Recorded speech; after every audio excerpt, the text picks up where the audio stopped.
सहनो भुनक्तु सह वीर्यं करवावहै तेजस्विनावतीतमस्तु मा विद्विषावहै। ॐ शान्ति शान्ति शान्तिः।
मानव हमेशा से ही सौंदर्य का उपासक रहा है।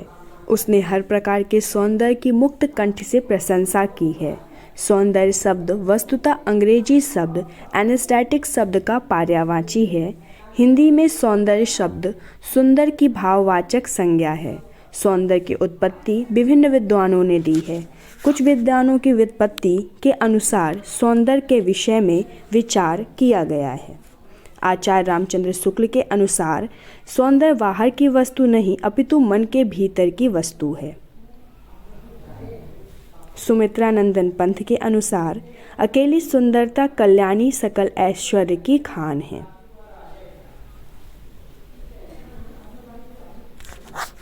कवि कालिदास के अनुसार यत्र आकृति तत्र गुणा वसंती, अर्थात आकृति में स्वाभाविक सौंदर्य विद्यमान रहता है। प्रसाद के अनुसार उज्ज्वल वरदान चेतना का सौंदर्य जिसे सब कहते हैं। निष्कर्ष कहा जा सकता है कि सौंदर्य वह तत्व है जो मन में आनंद या सरसता उत्पन्न करता है। अनेक विद्वानों ने यद्यपि अपने अपने ढंग से सौंदर्य शब्द की परिभाषाएं दी हैं, परंतु सबका सारांश यही है कि जो मन और मस्तिष्क को आनंद से भर दे वही सौंदर्य में आता है। प्रसाद सौंदर्य के कवि हैं। उनका सौंदर्य निरूपण विभिन्न प्रकार का है। मूलतः सौंदर्य निरूपण प्रेम से संपन्न है। स्वतंत्र रूप में भी उनके काव्य में सौंदर्य निरूपण देखा जा सकता है।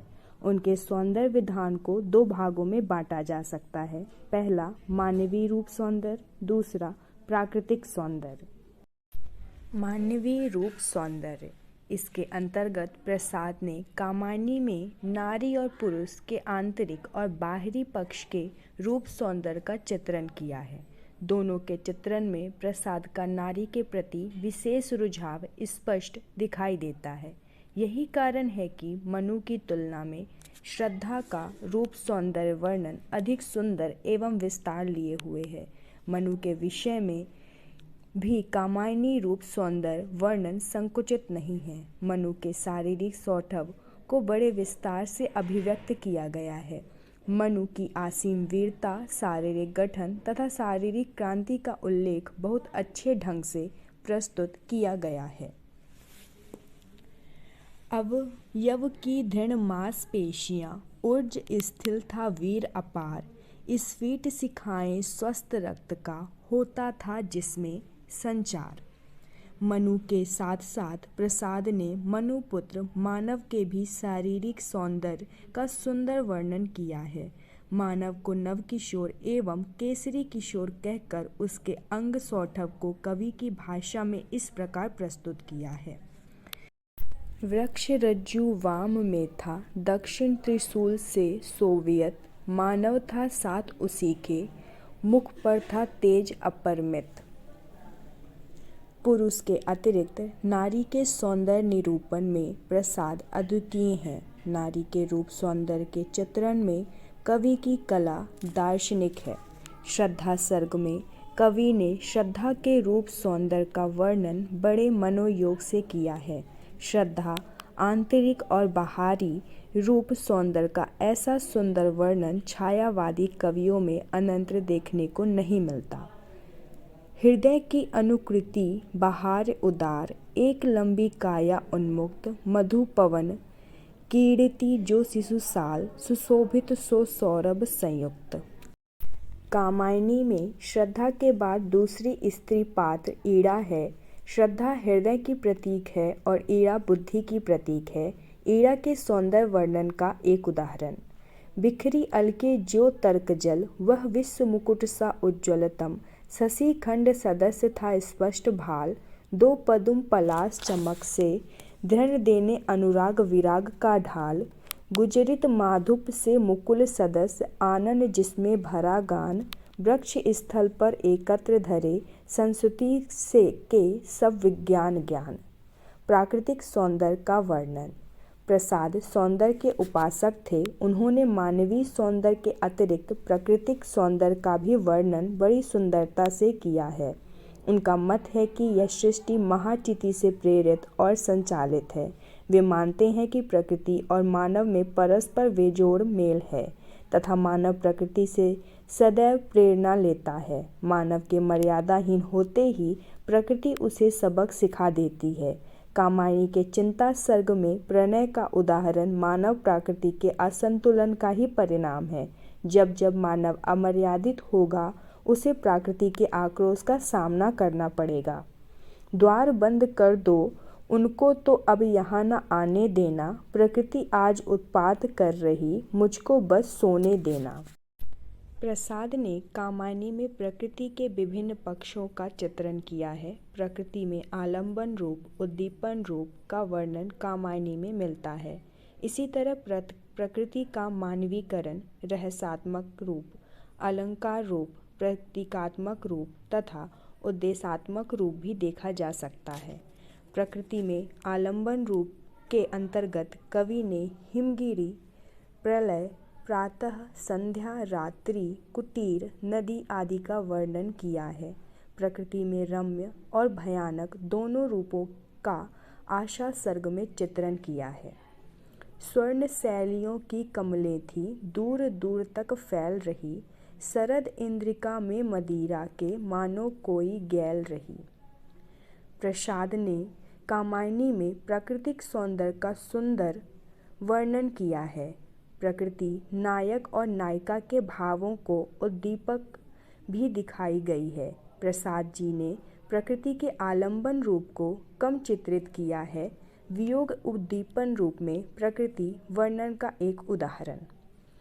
संध्या नीर सरोरूह से जो श्याम पराग बिखरते थे, शैल घाटियों के अचल को वे धीरे से भरते थे। तुंग गुल्मों से रोमांचित सुनते थे दुख की गाथा, श्रद्धा की सूनी सांसों से जो मिलकर स्वर भरते थे। कामायनी में सर्वत्र प्राकृतिक का मानवीकरण दिखाई देता है। प्रसाद के छायावादी कवि होने के कारण प्रकृति का मानवीकरण स्वाभाविक ही है। रात्रि का मानवीकरण करते हुए कवि मन की उद्भावना ध्यान देने योग्य है। कवि कहता है कि रात्रि किसी से मिलने के लिए चली जा रही है और शायद वह देखने के लिए उत्सुकतापूर्वक घूंघट उठाती है, मुस्कुराती है और ठिठकती हुई आगे बढ़ती है। घूंघट उठा देख मुस्काई, किसे ठिठकनी सी आती, विजन गगन में किसी भूल सी, किसको स्मृति पथ में लाती। इसी तरह प्रसाद कामायनी के आशा सर्ग में उषा को जयलक्ष्मी के समान वर्णित करते हैं। कवि ने प्रकृति के परागण के असंख्य उपमानों का चयन किया है। श्रद्धा के लिए कवि ने कामायनी में अनेक प्राकृतिक उपादानों का प्रयोग किया है। प्रकृति को द्वितीय रूप, उपदेशात्मक रूप में तो चित्रण किया ही है, इसके अतिरिक्त प्रसाद ने प्रतीकात्मक रूप में भी प्राकृतिक सौंदर्य का चित्रण किया है।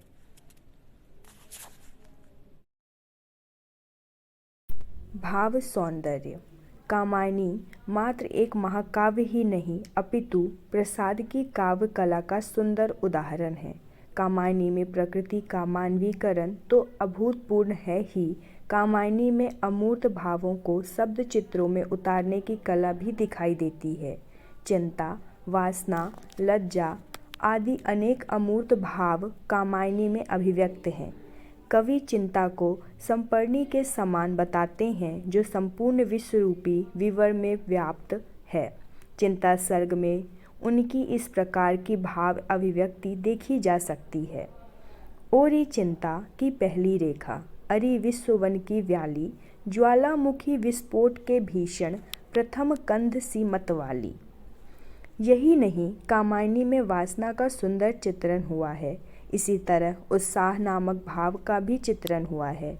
कवि ने लज्जा के भाव का चित्रण अद्भुत ढंग से किया है।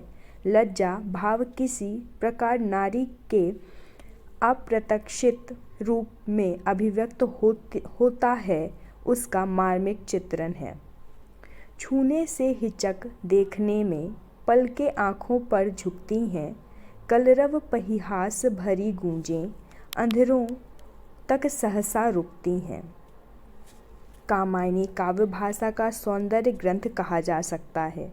प्रसाद ने प्रायः कामायनी में तत्सम शब्दों का सुंदर प्रयोग किया है। कुछ तद्भव तथा देशज शब्दों का भी कामायनी में प्रयोग मिलता है। भाषा को सुंदर बनाने के लिए प्रसाद ने चित्रात्मक, ध्वन्यात्मक, लाक्षणिक शब्दों का खूब प्रयोग किया है। चित्रात्मकता का उदाहरण, चित्रात्मकता हाहाकार हुआ कंदन में, कठिन कुलिस होते थे चूर, हुए दिग्गत बधिर भीषण रब, बार बार होता था कूर। इसी तरह लक्षणीयता एवं ध्वन्यात्मकता के भी अनेक चित्र देखे जा सकते हैं। अपनी भाषा को संवारने के लिए प्रसाद ने केवल मुहावरे, लोकोक्तियों का प्रयोग ही नहीं किया अपितु शब्द शक्तियों का भी सुंदर प्रयोग किया है। प्रसाद के काव्य में बाहरी सौंदर्य की अपेक्षा आंतरिक सौंदर्य के विकास के लिए प्रसाद ने शब्दालंकार और अर्थालंकार का स्वाभाविक एवं मनोवैज्ञानिक प्रयोग किया है। मानवीकरण अलंकार का एक उदाहरण, वह विवर्ण मुख शस्त्र प्रकृति का, आज लगा हंसने फिर से। इस तरह कहा जा सकता है कि कामायनी में कवि ने आंतरिक और बाहरी सौंदर्य का सुंदर चित्रण किया है। कामायनी में मानवीय सौंदर्य, प्राकृतिक और भाव सौंदर्य के साथ साथ भाषागत सौंदर्य सर्वत्र व्याप्त है। हिंदी साहित्य में कामायनी अद्भुत रचना है। प्रतिपुष्टि, गुरु पारस को आंतरो, जानत है सब संत, वह लोहा कंचन करे, ये करी लगे महंत। अर्थात गुरु में और पारस पत्थर में अंतर है, यह सब संत जानते हैं। पारस तो लोहे को सोना ही बनाता है, परंतु गुरु शिष्य को अपने समान महान बना देता है। मैं हमारी professor doctor Lalita Rameshwar madam की हार्दिक आभारी हूँ, जिन्होंने कठिन परिस्थितियों में बेहतर कर दिखाने का जज्बा और साहस प्रदान किया है। दिए गए विषय में गहराई से जानकारी प्राप्त कर उसे विभिन्न तकनीकों की मदद से वीडियो के रूप में प्रस्तुत करना एक नए कार्य के रूप में हम सभी छात्राओं ने सीखा। हमें इतना प्रोत्साहन कर अपना अमूल्य समय देकर कुशल मार्गदर्शन प्रदान करने के लिए धन्यवाद मैडम। आभार। मैं निवेदिता सिंह आदरणीय प्रोफेसर ललिता रामेश्वर मैडम की सदैव आभारी रहूँगी, जिनके द्वारा कुशल मार्गदर्शन व निर्देश पाकर हम सभी छात्राएं तकनीकी इस्तेमाल द्वारा नए तरीके से अपने विषय को प्रस्तुत किया है। कोटि कोटि धन्यवाद। संदर्भ सूची, गजानन मुक्तिबोध कामायनी एक पुनः विचार, पृष्ठ क्रमांक 134। डॉक्टर उदय भानु सिंह कामायनी लोचन, पृष्ठ क्रमांक 79। द्वारिका प्रसाद सक्सेना कामायनी के काव्य संस्कृति और दर्शन, पृष्ठ क्रमांक 169। मदनलाल कामायनी और उर्वशी के प्रतीक योजना पृष्ठ क्रमांक 183। जयशंकर प्रसाद कामायनी पृष्ठ क्रमांक 67। वीडियो निर्माण करने के लिए वीडियो शो ऐप का प्रयोग। वीडियो को एडिट करने के लिए वीटा ऐप का प्रयोग। संगीत के लिए गूगल। वीडियो में प्रयोग विषय से संबंधित फोटो प्राप्त करने के लिए गूगल। लिखने के लिए प्रयोग ऐप WPS ऑफिस।